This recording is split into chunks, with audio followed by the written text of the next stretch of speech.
Alone on a mountaintop.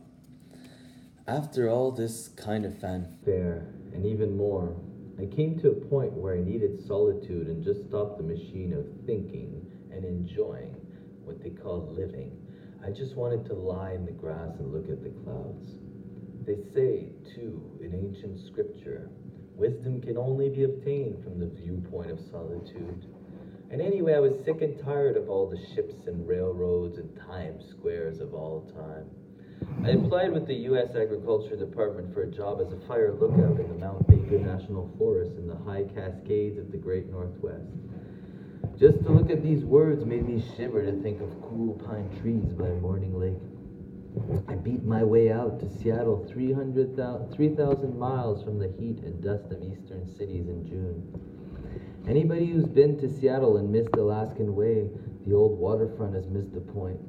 Here, the totem pole stores, the waters of Puget Sound washing under old piers, the dark, gloomy look of ancient warehouses and pier sheds, and the most antique locomotives in America switching boxcars up and down the waterfront give a hint under the pure cloud-moped sparkling skies of the Northwest of great country to come. Driving north from Seattle, you see the Cascade Mountains rising on the northeast horizon, true Komukushan under their uncountable snows. The great peaks covered with trackless white, worlds of huge rock twisted and heaped and sometimes almost spiraled into fantastic, unbelievable shapes. All this is seen far above the dreaming fields of the Stillaquamish and Skagit valleys, agricultural flats of peaceful green. The soil so rich and dark it is proudly referred to by inhabitants as second only to the Nile in fertility. At Milltown, Washington, your car rolls over the bridge across the Skagit River. To the left, seaward, westward, the Skagit flows into Skagit Bay and the Pacific Ocean. At Burlington, you turn right and head for the heart of the mountains along a rural valley road, through sleepy little towns and one bustling agricultural market center known as Cedro Woolley, with hundreds of cars parked aslant on a typical country town main street of hardware stores, grain and fed stores, and 5 and 10s. On deeper in the deepening valley, cliffs rich with timber appearing by the side of the road, the narrowing river rushing more swiftly now, a pure translucent green like the green of the ocean on a cloudy day, but a saltless rush of melted snow from the high Cascades, almost good enough to drink north of Marble Mount. The road curves more and more till you reach Concrete, the last town in Skagit Valley with a bank and a 5 and 10. After that, the mountains rising secretly behind foothills are so close that now you don't see them but begin to feel them more and more. At Marble Mount, the river is a swift torrent, the work of the quiet mountains. Fallen logs beside the water provide good seats to enjoy a river wonderland. Leaves jiggling in the good clean northwest wind seem to rejoice. The topmost trees on nearby timbered peaks, swept and dimmed by low-flying clouds, seem contented. The clouds assume the faces of hermits or of nuns, or sometimes look like sad dogs, axe hurrying off into the wings over the horizon. Snags struggle and gurgle in the heaving bulk of the river. Logs rush by at 20 miles an hour. The air smells of pine and sawdust and bark and mud and twigs. Birds flash over the water looking for secret fish. As you drive north across the bridge at Marble Mount and on the New Halem, the road narrows and twists until finally the Skagit is seen pouring over rocks, frothing, and small creeks come tumbling from steep hillsides and pile right in. The mountains rise on all sides, only their shoulders and ribs visible, their heads out of sight and now snow-capped. At New Halem, extensive road construction raises a cloud of dust over shacks and cats and rigs. The dam there is the first in a series that create the Skagit watershed, which provides all the power for Seattle. The road ends at Diablo, a peaceful company settlement of neat cottages and green lawns surrounded by close-packed peaks named Pyramid and Colonial and Dailies. Here, a huge lift takes you 1,000 feet up to the level of Diablo Lake and Diablo Dam. Over the dam pours a jet roar of water through which a stray log could go shooting out like a toothpick in a 1,000-foot arc. Here, for the first time, you're high enough really to begin to see the Cascades. Dazzles of light to the north show where Ross Lake sweeps back all the way to Canada, opening a view of the Mount Baker National Forest as spectacular as any vista in the Colorado Rockies. The Seattle City Light and Power Boat leaves on regular schedule from a little pier near Diablo Dam and heads north between steep timbered rocky cliffs toward Ross Dam, about half an hour's ride. The passengers are power employees, hunters and fishermen and forestry workers. Below Ross Dam, the footwork begins. You must climb a rocky trail 1,000 feet to the level of the dam. Here, the vast lake opens out, disclosing small resort floats offering rooms and boats for vacationists, and just beyond, the floats of the U.S. Forestry Service. From this point on, if you're lucky enough to be a rich man or forest fire lookout, you can get packed into the North Cascade primitive area by horse and mule and spend a summer of complete solitude. I was a fire lookout, and after 2 nights of trying to sleep in the boom and slap of the Forest Service floats, they came for me one rainy morning. A powerful tugboat lashed to a large coral float bearing 4 mules and 3 horses, my own groceries, feed, batteries, and equipment. The mule skinner's name was Andy, and he wore the same old floppy cowboy hat he'd worn in Wyoming 20 years ago. Well, boy, now we're gonna put you away where we can't reach ya. You better get ready. It's just what I want, Andy. Be alone for 3 solid months, nobody to bother me. It's what you're saying now, but you'll change your tune after a week. I didn't believe him. I was looking forward to an experience men seldom earn in this modern world. Complete and comfortable solitude in the wilderness, day and night, 63 days and nights to be exact.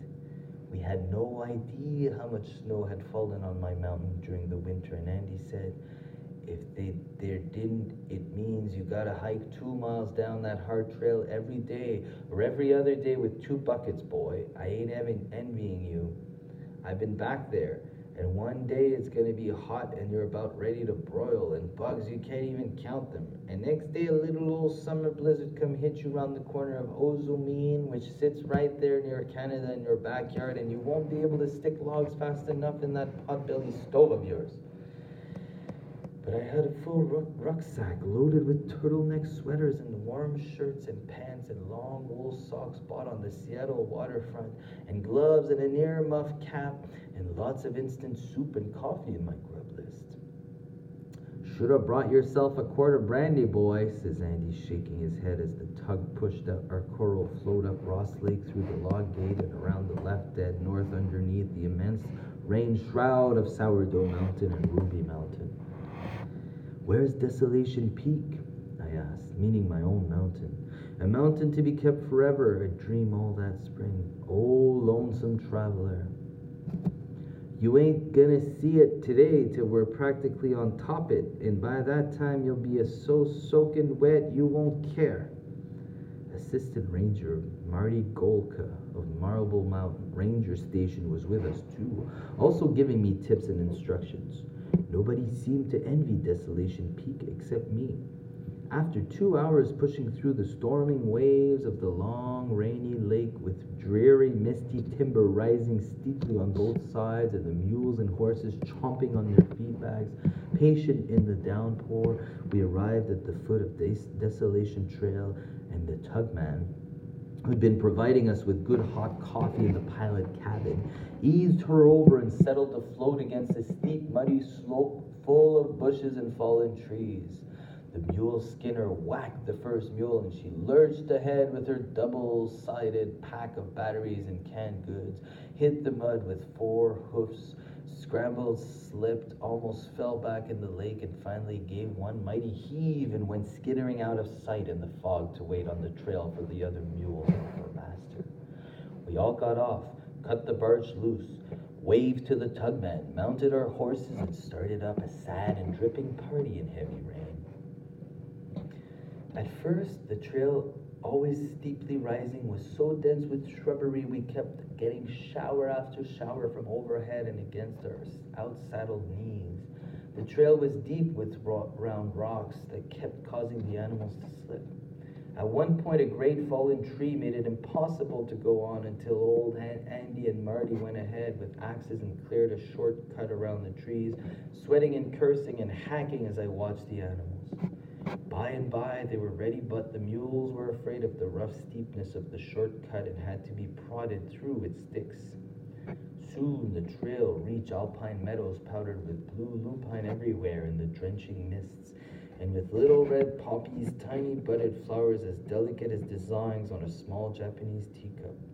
Now the trail zigzagged wildly back and forth up the high meadow. Soon we saw the vast foggy heap of a rock cliff face above, and Andy yelled, "Soon as we get up high as that, we're almost there, but that's another 2,000 feet, though you'd think you could reach up and touch it." I unfolded my nylon poncho and draped it over my head, and drying a little, or rather ceasing to drip, I walked alongside the horse to warm my blood and began to feel better. But the other boys just rode along with their heads bowed in the rain. As for altitude, all I could tell was from some occasional frightening spots on the trail where you could look down at distant. The alpine meadow reached to timberline, and suddenly a great wind blew shafts of sleet on us. "Getting near the top now," yelled Andy. And suddenly there was snow on the trail. The horses were chumping through a foot of slush and mud, and to the left and right everything was blinding white in the great fog. "About 5,500 feet right now," said Andy, rolling a cigarette as he rode in the rain. We went down, then up another spell, down again, a slow, gradual climb, and then Andy yelled, "There she is!" And up ahead in the mountaintop gloom, I saw a little shadowy peaked shack standing alone on the top of the world, and gulped with fear. "This my home all summer? And this is summer?" The inside of the shack was even more miserable, damp and dirty. Leftover groceries and magazines torn to shreds by rats and mice. The floor muddy, the windows impenetrable. But hardy old Andy, who'd been through this kind of thing all his life, got a roaring fire crackling in the potbelly stove and had me lay out a pot of water with almost half a can of coffee in it, saying, "Coffee ain't no good unless it's strong." And pretty soon the coffee was boiling a nice brown aromatic foam, and we got our cups out and drank deep. Meanwhile, I'd gone out on the roof with Marty and removed the bucket from the chimney and put up the weather pole with the anemometer and done a few other chores. When we came back and Andy was frying spam and eggs in a huge pan, and it was almost like a party.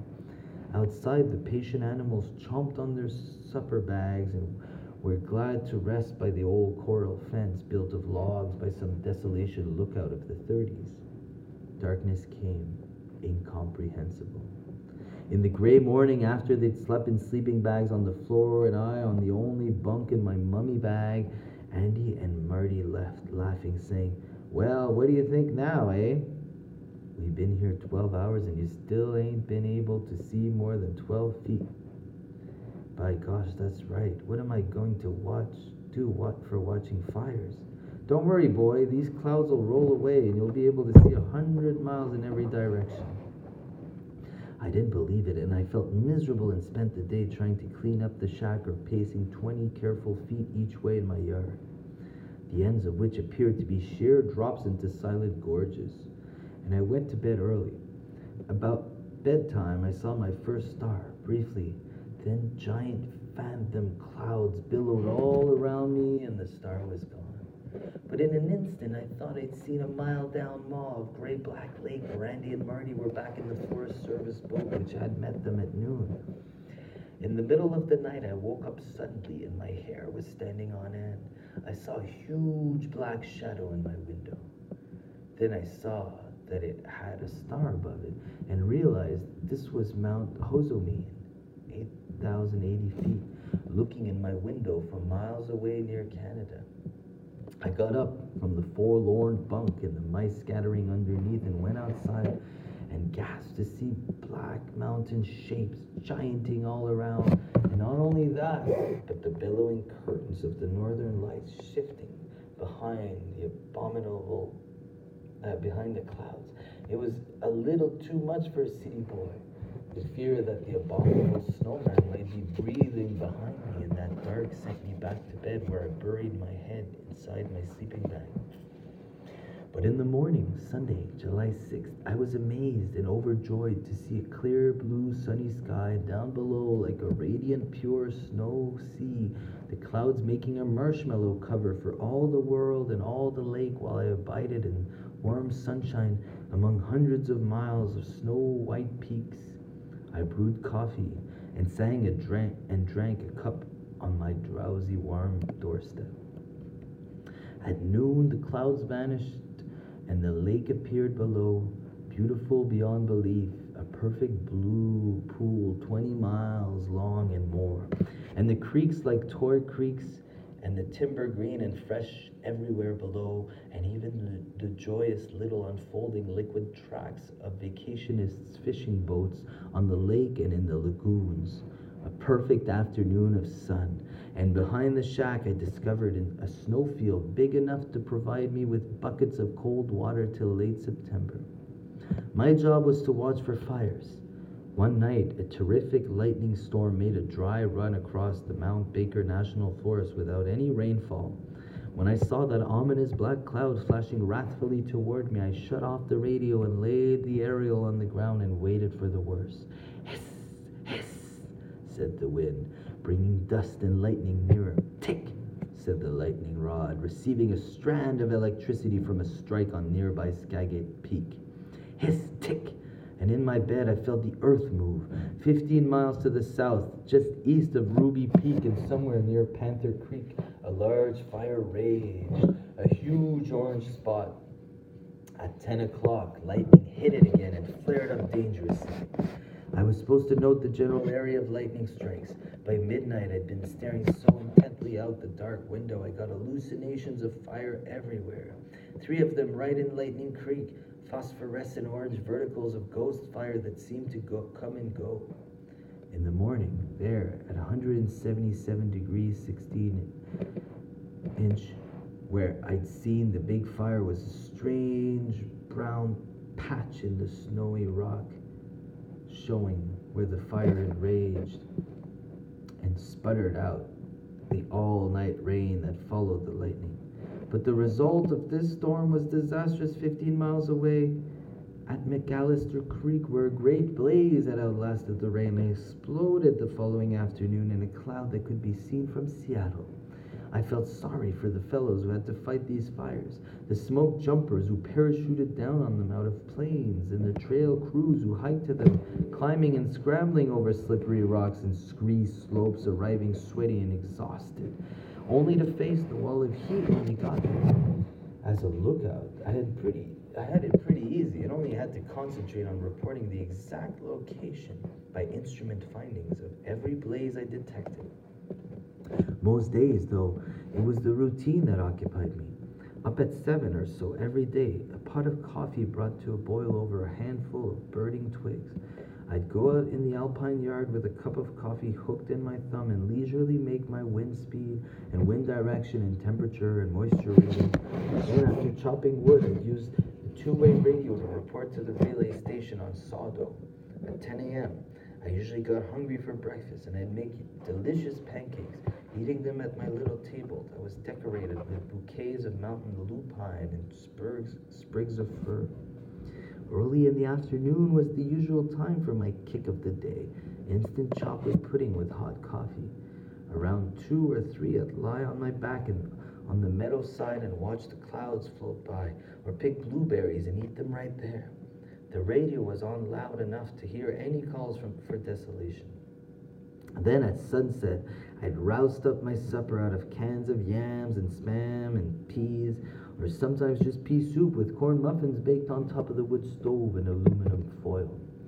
Then I'd go out to that precipitous snow slope and shovel my 2 pails of snow for the water tub and gather an armful of fallen firewood from the hillside like the proverbial old woman of Japan. For the chipmunks and conies, I put pans of leftovers under the shack in the middle of the night. I could hear them clanking around. The rat would scramble down from the attic and eat some too. Sometimes I'd yell questions at the rocks and trees and across gorges or yodel. What is the meaning of the void? The answer was perfect silence, so I knew. Before bedtime, I'd read by kerosene lamp whatever books were in the shack. It's amazing how people in solitary hunger after books. After poring over every word of a medical tome and the hypnotized versions of Shakespeare's plays by Charles and Mary Lamb, I climbed up in the little attic and put together torn cowboy pocketbooks and magazines the mice had ravaged. I also played stud poker with 3 imaginary players. Around bedtime, I'd bring a cup of milk almost to a boil with a tablespoon of honey in it and drink that from my lammy nightcap. Then I'd curl up in my sleeping bag. No man should go through life without once experiencing healthy, even bored solitude in the wilderness